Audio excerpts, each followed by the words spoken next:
Alright, greetings students. You're just going to have to put up with this crappy background sound at the moment because I'm recording this in the, what's that? Oh, awesome. Woo! I'm recording this in the physics prep room, and so this is going to give you an idea of how to do your results. So let's go from this awesome image to something that matters more. Alright, this is just a made up set of results. This is going to be for a 50 ohm resistor. So I've got these results here. I'm not sure really what they relate to, and they are not ready to cut and paste into a Word document, and it's going to get a pretty crummy mark, so we need to clean it up. For a start, volts is fine, because when we're dealing with Ohm's law, if it's in volts, that's great. If it's in millivolts, well, you're going to need to change it, because when you do V equals IR, things must be in volts and amps. They can't be in millivolts or milliamps, because you end up going to get milliohms or something. And we don't want milliohms, we want ohms. So let's clean up this table. For a start, I need to know what kind of resistor is here. So it's going to need a little bit of a title. So I will merge and center, and we'll go 50 ohm resistor. Right, lovely, and it's centered already.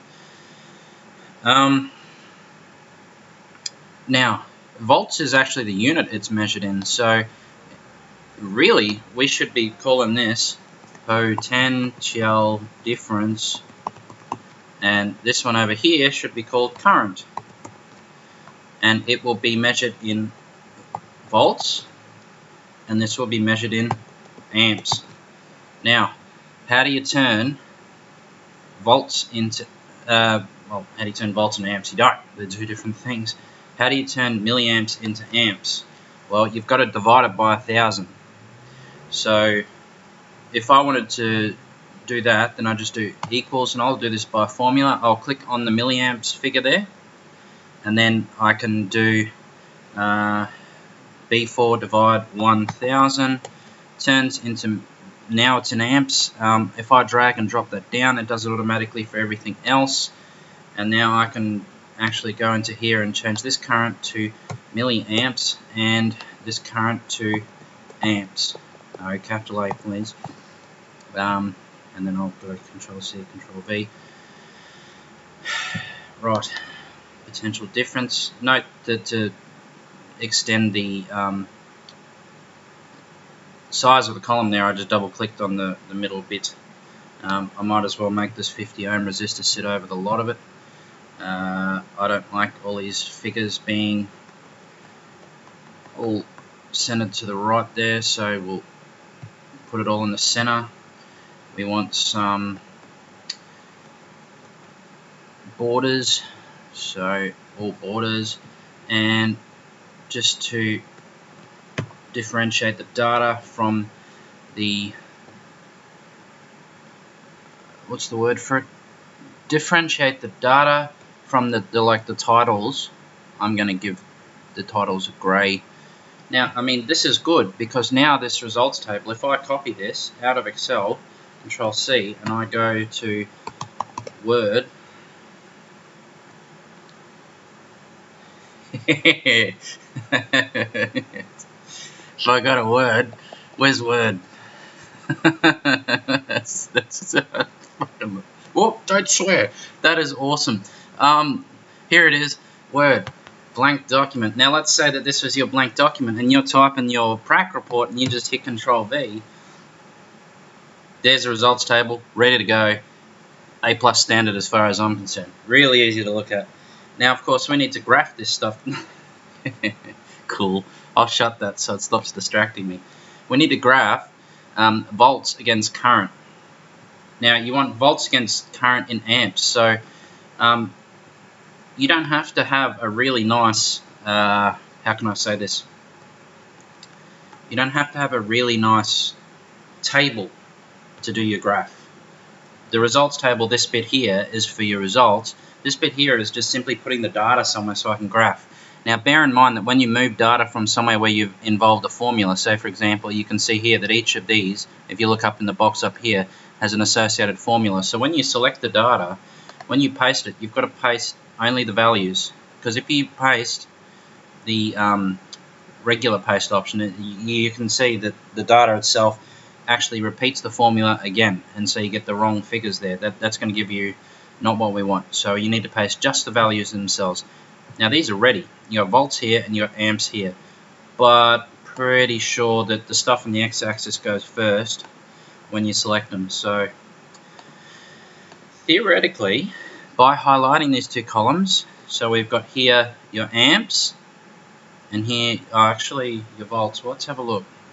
Insert, and now we use the only plot that we ever use. Now what's up on the y-axis there has volts, and the x-axis has amps. That's excellent. That's exactly what we want. So we select a scatter plot there. Now these results are perfect because I basically made them up, so yours will look a bit different. Now in regards to your chart, you need to do a quick layout. I like to select layout 1. You delete series 1 because we know that there's only one set of data dots there. The title will be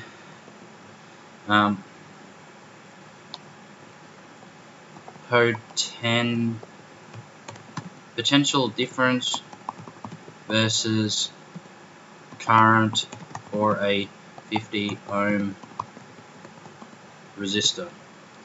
Now I might reduce the size of that text. That fits nicely. We want an axis title, so this here is going to be potential difference volts. Potential difference is the big physics word for volts. This is going to be current amps, and now that's essentially a good graph. That's ready to go, but it's not ready to cut and paste yet. You need to add a trend line. So you click on the data dots and you go right click and then you go add trend line. And this option will be different on Apples and different on different versions of Windows, but anyway, you always select a linear trend line, because remembering that when we've got an arrangement with something that's ohmic, it's going to obey Ohm's law.